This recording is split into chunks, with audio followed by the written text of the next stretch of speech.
이것은 그 랩으로 여러분 수업 시간에 주로 확인했던 것인데 이 시간에 이 문제를 푸는 것이 아니라 이 체인지 모드를 어떻게 짤 수 있는지에 대해서 한번 보도록 하겠습니다. 만약에 여러분들이 이 체인지 모드를 가지고 실제로 그 유닉스 시스템 명령인 체인지 모드를 구현할 수가 있습니다. 이 my change 모드라는 것은 u 플러스 r 하면 오너에다가 리드 퍼미션을 더해라, 오너에다가 라이트 퍼미션을 더해라, 오너에다가 execution 퍼미션, 수행 퍼미션을 더해라, 이렇게 그룹에다가도 할 수 있고 others에도 할 수 있습니다. 이런 명령들이, 그리고 all, A는 all입니다. 모든 것에다가 리드 퍼미션, 라이트 퍼미션, execution 퍼미션, 이런 걸 다 집어넣을 수가 있는데, 이런 것들은 실제로 이 아규먼트, 이 아규먼트를 분석하면 됩니다. 아규먼트 처음에 있는 게 U냐, G냐, O냐, A냐, 이런 식으로 해가지고 이 프로그램을 구성할 수가 있습니다. 그러니까 우리가 그 기존에 수행하던 명령들은 실제로 그 명령 아주 비슷한 범위 내에서 C 언어로 라이브러리 콜이 있습니다. 그거를 사용해서 이런 명령들을, 시스템 명령들을 구현할 수가 있다. 그렇게 할 수 있습니다. CHOWN, FCHOWN, 이 CH 모드, FCH 모드 하고 같습니다. 이 F의 룰은 그것과 같습니다. 즉, 그 F가 들어가 있으면 파일 디스크립터를 넣어줘야 된다는 거. F가 안 들어가 있으면 그냥 패스를 넣어주면 된다는 거. 요거를 명심한 상태에서 하면 됩니다. 그리고 뒤에는 오너하고 그룹을 넣어주면 됩니다. 그러면 그 앞에 명시한 이 패스로 명시한 파일이나 파일 디스크립터로 명시한 오픈했던 그 파일의 그 오너십을 바꿔줄 수가 있습니다. 그래서 패스는, 다시 한번 정리하면, 아규먼트를 정리하면, 패스는 파일에 대한 경로 이름, 파일 이름까지 포함하고 있습니다. 그리고 FD는 파일 기술자 입니다. 그래서 미리 오픈한 파일의 그 기술자가 되겠습니다. 그 오너는 사용자의 식별번호 UID가 되고, 그룹은 그룹 식별번호가 됩니다. 그리고 호출이 성공하면 0을 반환하고 실패하면 -1을 반환하게 됩니다. 파일의 소유주를 변경하는 작업은 시스템 관리자만 수행할 수 있다는 거 알아두시면 되겠습니다. 링크하고 심볼링 링크입니다. 지정한 파일에 대한 하드 링크와 소프트 링크를 이제 생성해 줍니다. 헤더 파일로는 그 UNI STD를 첨부하고, 링크하고 심볼링 링크가 실제로 그 아규먼트가 같습니다. 그래서 앞에는 오리지널을 넣어줍니다. 오리지널을 넣어주고 뒤에는 새로운 패스를 넣어주면 됩니다. 그래서 다시 한번 정리하면 올드 패스는 원본 파일의 경로 이름이다.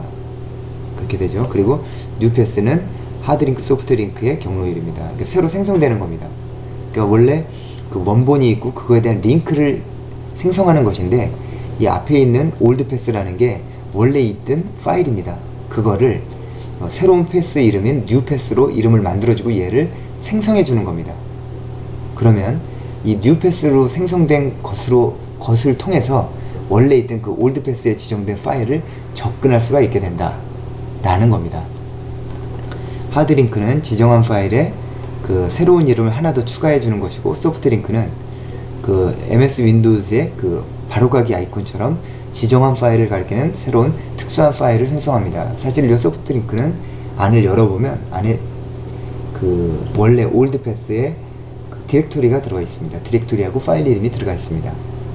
그 정도로 정리할 수 있습니다. 그래서 소프트링크는 디렉토리가 들어가 있기 때문에 파일 시스템 타입하고는 상관이 없습니다. 그렇지만 하드링크는 파일 시스템 타입이 다르면 사용을 할 수가 없습니다. 그래서 그거는 하드링크하고 소프트링크의 그 명령어 사용에 대한 것을 참조하시면 알 수가 있고, 그리고 실제로 이 시스템 콜은 그 시스템 명령인 링크 명령하고 그 링크 -s 명령과 똑같은 효력을 가진다는 거, 시스템 콜 명령을 갖는다는 거, 그걸 알아두면 되겠습니다. 리드 링크는 그 소프트 링크 파일의 실제 내용을 읽는 겁니다. 그래서 UNI STD를 헤더 파일로 갖고 리드 링크 하면 여기 있는 패스에 있는 그 변수는, 패스에 있는 문자열은 그 소프트 링크 파일입니다. 소프트 링크 파일을 여기다 이렇게 패스에다 넣어주면, 그리고 나서 버퍼를 주고 버퍼 사이즈를 주면 그 소프트 링크 안에 있는 내용을 읽어서 이 버프에다가 채워주게 됩니다. 그죠? 그리고 그 버퍼에 대한 사이즈 읽어올 건데, 그거를 어느 정도 사이즈로 읽어올 거냐, 그거를 버프 사이즈에다가 지정해 주면 됩니다.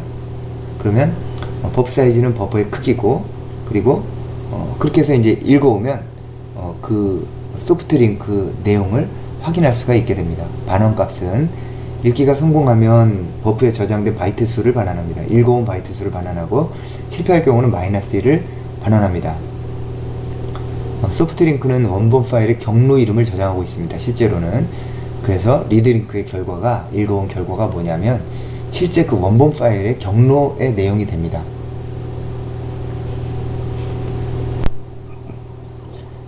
리드 링크 수행 예제가 되겠습니다. include 파일로 표준 입출력, 그리고 UNISTD 이것들을 include 해줍니다. 그리고 리드 링크를 그 예제를 보여주기 위해서 그 해당하는 그 심볼릭 링크의 내용을 담기 위해서, 읽어오기 위해서 이 버퍼를 설정합니다. 1024바이트의 버퍼를 캐릭터 문자열 시퀀스를 읽어올 수 있도록 이렇게 선언을 해줍니다. 그리고 컴마가 빠졌습니다. 세미콜론이 빠졌습니다.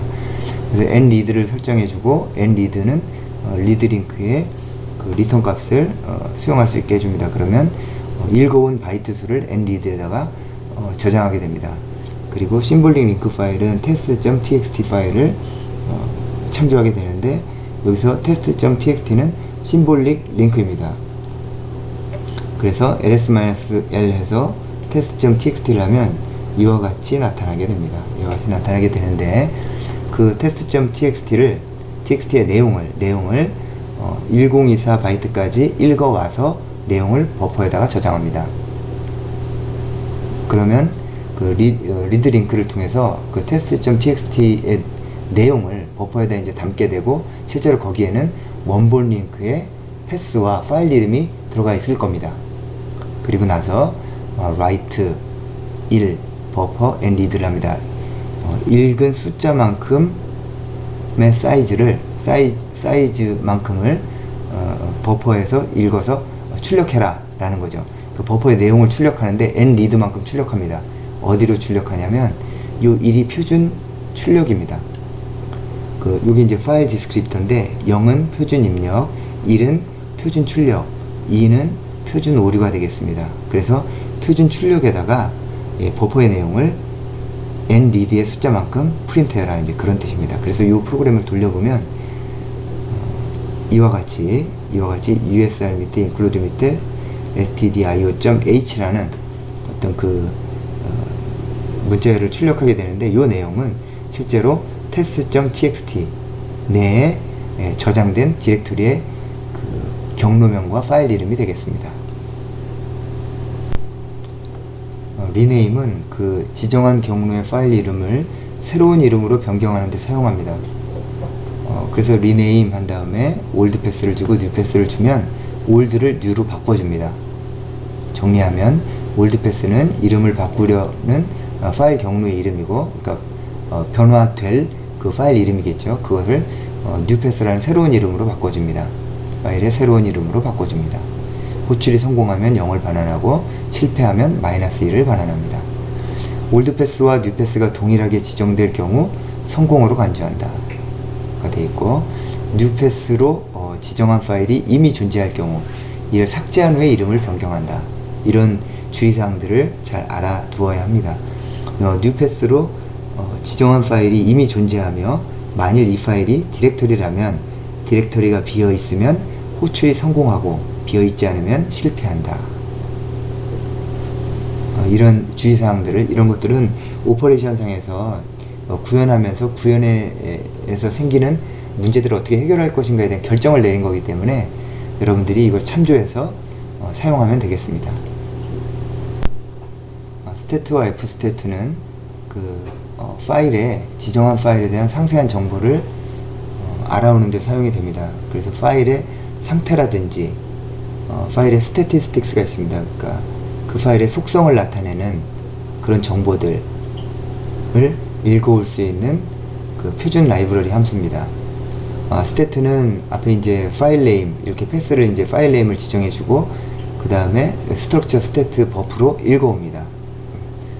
결국은 이 스태트라는 타입의 구조체 타입의 그 버프 변수에 대해서 잘 이해하면 이 스태트를 잘 사용할 수 있게 될 겁니다. 그리고 앞에 F가 붙은 거는 뒤에 앞에 파일 이름 대신에 파일 디스크립터를 넣어줘야 된다, 이제 그런 뜻입니다. 그리고 파일 네임은 파일의 경로 이름이 되고요. 파일 디스크립터는 개방된 파일의 기술자 이름이 되고, 버퍼는 스트럭처 스태트의 타입의 구조체 포인터입니다. 그래서 이 스태트의 구조를 살펴보는 것이 중요합니다. 스태트의 구조체는 이와 같은 모양으로 되어 있습니다. stdev라든지 inode number, mode 이런 것들을 이렇게 잔뜩 가지고 있는데 이런 모든 정보를 가져올 수가 있습니다. 그런데 운영체제에 따라서는 조금씩 이름이 다르거나 또는 없는 것이 있을 수도 있습니다. 그럴 때는 운영체제 매뉴얼을 통해서 이런 라이브러리 인터페이스 API를 한번 살펴봐서 어떤 부분이 되는지 이런 것들을 확인할 필요가 있습니다. 우선 있는 부분을 설명하면 stdev는 디렉터리 엔티를 포함하고 있는 논리적인 디바이스의 식별 번호를 얘기합니다. 메이저 번호하고 마이너 넘버가 될 겁니다. 그리고 stino는 inode 블록의 번호입니다. inode 넘버가 되겠죠. 그리고 stmode는 접근 권한입니다. 접근 권한, 우리가 여태까지 연습했던 접근 권한. 그 다음에 nlink, 하드링크의 개수입니다. 하드링크를 몇 개나 가지고 있느냐, 그거의 숫자가 되겠습니다. 그리고 stuid, gid, 이거는 사용자의 식별번호, 그룹의 식별번호가 되겠습니다. 그리고 stSize는 바이트 단위의 그 파일의 크기, 해당 파일의 크기를 얘기하는데 바이트 단위로 얘기합니다. 그리고 타임 정보가 있는데 A타임과 M타임과 C타임이 있습니다. 그 약자를 보면은 A타임은 액세스 타임입니다. M타임은 모디피케이션 타임입니다. C타임은 체인지 타임입니다. 이것들이 어떻게 다르냐면 A타임은 파일이 마지막으로 사용된 시간입니다. 마지막으로 파일이 사용된 시간, 그러니까 어떤 식으로 파일의 메타데이터든지 파일의 내용이든지 접근한 시간을 얘기하는 겁니다. 그래서 액세스 타임입니다. 그 다음에 M타임, 모디피케이션 타임은 데이터 블록이 수정된 시간입니다. 마지막으로 데이터 블록이 수정된 시간, 그러니까 실제 내용이 수정된 시간이 모디피케이션 타임입니다. 그리고 C타임, 체인지 타임은 뭐냐면 파일의 상태, 메타데이터죠. 파일의 상태가 수정된 시간입니다. C타임은 우선 그렇게 요약하면 되겠고, stblocks는 파일을 저장하기 위해 할당된 데이터 블록의 수입니다.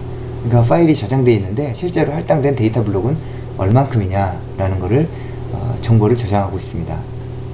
그리고 파일 시스템 타입, fs 타입 파일 시스템 타입입니다. 그래서 파일 시스템의 종류, 이 파일에 속한 파일 시스템의 종류가 무엇이냐, 그런 것들을 나타내고 있습니다. 그래서 예제를 보면 우선 include 파일을 이렇게 표준 입출력, 그리고 스트링, 그리고 types.h, 그리고 stat.h를 추가해 줍니다. 가장 중요한 건 stat.h가 될 겁니다. 그리고 여기서 변수를 이와 같이 stat finfo라는 변수를 선언해 줍니다. 그리고 나서 stat 정보에 가서 stat를 호출할 때 파일 네임을 준 다음에 finfo를 앰퍼샌드를 붙여서 call by reference로 던져줍니다. 주소를 던져주면 그쪽에서 그 주소를 찾아가서 변수의 내용을 수정할 겁니다. 그렇게 해야지 그쪽에서 수정한 그 변수의 내용이 본 파일에서 읽었을 때 반영된 것을 읽을 수가 있습니다. call by reference로 던져주고 -1을 리턴하면 에러를 이제 출력하고 exit status를 1로 만든 다음에 프로그램을 종료하게 됩니다. 그렇지만 성공하게 되면 성공이다 그러면 아까 얘기한 그 어트리뷰트들을 이와 같이 프린트하게 됩니다. finfo에 stdev라든지 inode number, mode, 하드링크의 숫자, 사용자 ID, 그룹 ID 또는 사이즈, 그 다음에 액세스 타임, 모디피케이션 타임, 체인지 타임, 그리고 할당된 블록 사이즈, 할당된 블록 사이즈와 파일의 크기, 그런 것들을 출력하고, 그리고 마지막으로 파일 시스템 타입을 출력할 수가 있습니다. 이와 같이 해서 스태트는 실제로 파일의 상태를 파악하는데 매우 중요한 함수입니다. 유념해서 볼 필요가 있습니다.